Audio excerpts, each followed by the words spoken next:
and then has been kicked out, who might not be an employee उस time पर, वो भी aggrieved person हो सकती है, राइट? मेरे साथ अगर सेक्सुअल हैरेसमेंट आज होता है एंड फिर मैं छोड़ देती हूँ ऑर्गेनाइजेशन, तो मैं कल जाके ऑफ कोर्स फिर भी वो सेक्सुअल हैरेसमेंट का केस बनेगा, right? So you don't need to be in employment at the time when the complaint is made, right?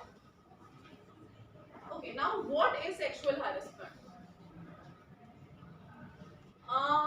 It's a very general term. The act has given 5 sub clauses to say what is sexual harassment. Physical contact or advances. Physical contact में आपका physical element आ गया, ये थोड़ा easy headed.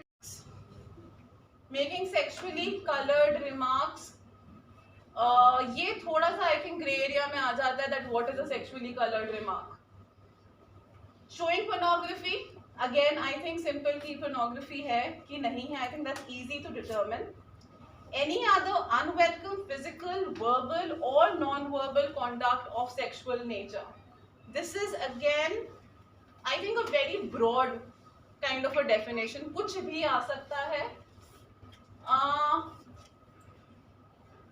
इसमें मैं आप लोगों के कुछ एक्सपीरियंसेस जान सकती हूँ कि सेक्सुअल हैरेसमेंट आपके हिसाब से क्या होगा, क्या नहीं होगा, because it's a very broad definition. जो मेरे लिए हो सकता है सेक्सुअल हैरेसमेंट हो, वो किसी और के लिए ना हो, एंड वाइस वर्सा. बिकॉज इसमें I think it's from the perspective of the girl. इसमें सपोज यू नो आप ग्रुप में बैठे हैं, सेक्सुअल जोक्स हैं, for some person it might just be a harmless joke, किसी के लिए वो ज्यादा हो सकता है. सो कैसे डिटरमिन करेंगे? Frivolous touch in the workplace, you know. Frivolous touch, texting, yes, absolutely. That's malicious.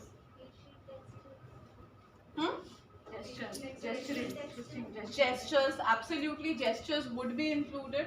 What about jokes?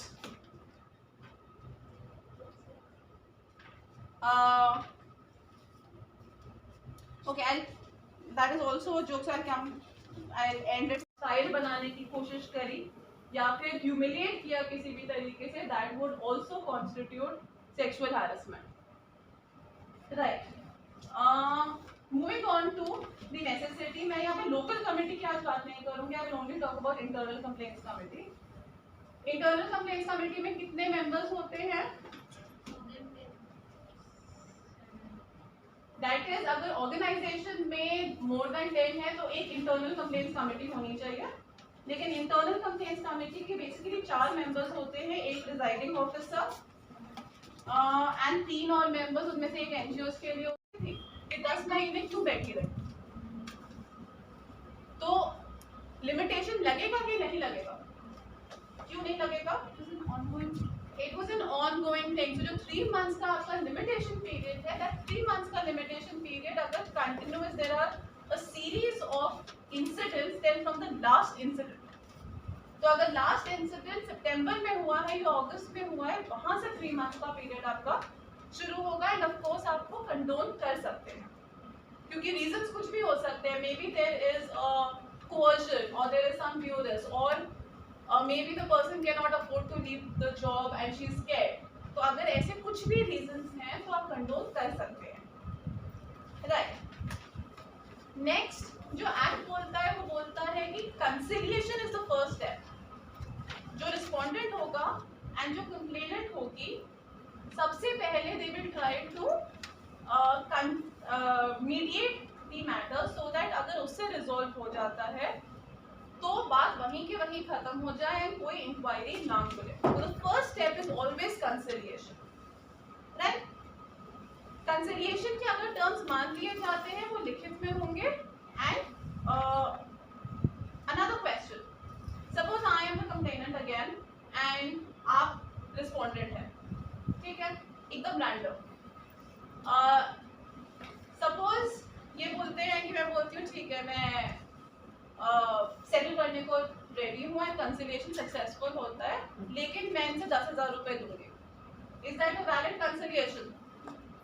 No, right? There can be no monetary settlement at all. And 1 साल बहुत ज़्यादा हो गया, 90 दिन में ख़त्म करनी होती है, तो मैं 60 दिन ले लेती हूँ। 60 डेज में आपकी इंक्वायरी कंटिन्यू करती है। उसके बीच में क्या कंप्लेनेंट विदाउट एनी रेमेडी रहेगी? सपोज एकदम हॉस्टाइल एनवायरनमेंट क्रिएट हो जाता है, क्या आप 60 डेज तक उसको वही हॉस्टाइल एनवायरनमेंट में काम करने के लिए फोर्स करेंगे? She will be allowed a paid leave for how long? Period of 3 months तक लिखा हुआ है। 3 months is the maximum and that's because 90 days में खत्म करना है। So, ma'am, can I also have your name, please? Oh, that's cheating then. Never mind, something. No, that's right, of course. Now if you don't answer, then it's like no. I mean, if you don't answer, then it's like some basics that at least I also know that people are classes are making some mistakes or not. Right. Okay. इसके अलावा 3 months के लिए paid leave. हमारे धर्मशाला hospital में आपने sexual harassment के ऊपर जो महिलाएं हैं और पुरुष हैं दोनों को ही एक स्पीच दी जिसमें आपने काफ़ी सारी बातें की। मैं खुद यहाँ पर मौजूद था।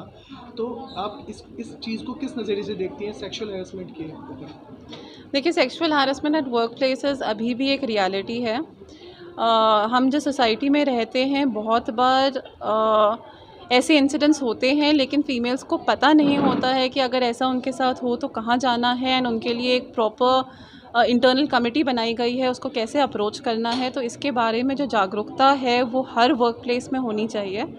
एंड अगर आप एक्ट में देखें तो ये एक ऑब्लिगेशन है इंटरनल कमेटी और ऑर्गेनाइज़र के ऊपर कि सेंसिटाइजेशन प्रोग्राम्स हर कुछ टाइम पे होते रहें ताकि लोगों को पता रहे।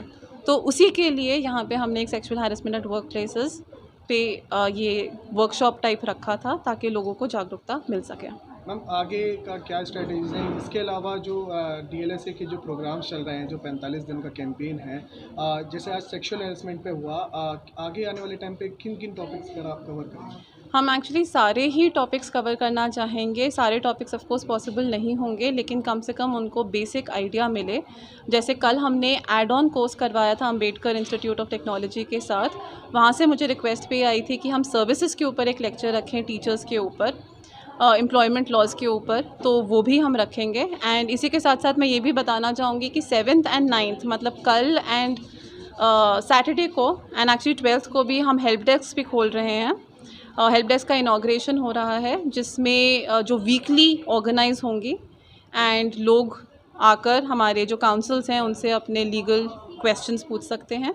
तो इन 45 दिन में हम कोशिश करेंगे कि हम हर एक इंसान तक पहुंच सके और वाइड एरियाज़ ऑफ टॉपिक हम कवर कर सकें। और अगर सब कुछ ना कर सकें तो लोग DLSA के पास तो आ ही सकते हैं ऑफ कोर्स, तो उसकी जागरूकता हो। मैम, लोगों को पता ही नहीं है एक्चुअली कि DLSA में किस तरीके के वकील जो है उनसे बातचीत की जाती है। तो आपने बताया यहाँ पर कि किस तरीके से वो लोग जो है DLSA के थ्रू वहाँ पर आए, क्योंकि हर लीगल का अलग अलग होता है। क्योंकि अगर डिस्ट्रिक्ट कोर्ट की बात की जाए तो डिस्ट्रिक्ट कोर्ट में लोगों को नहीं पता कि वहाँ पर जो है इस तरीके का भी कानून जो है वहाँ पर आते हैं और वकीलों से बातचीत कर सकते हैं फ्री ऑफ कॉस्ट। तो इस तरीके से देखिए, यही जागरूकता हम पहुँचाना चाहते हैं कि सबको पता चले कि DLSA क्या करता है। तो एक एलिजिबिलिटी क्राइटेरिया है जो मैंने यहाँ पे भी बताया। सारी की सारी महिलाएं, जितने भी मेल्स हैं जिनकी एनुअल इनकम 3 लाख से ऊपर है, जो सीनियर सिटीजन्स हैं जिनकी एनुअल इनकम 4 लाख से कम है, और मेल्स जिनकी 3 लाख से कम है, एक्चुअली ज़्यादा नहीं, ट्रांसजेंडर्स जिनकी 4 लाख से कम है, scheduled caste, scheduled tribes, HIV positive लोग, डिसेबल्ड लोग, इन सब को हम फ्री कानूनी सहायता प्रोवाइड करते हैं।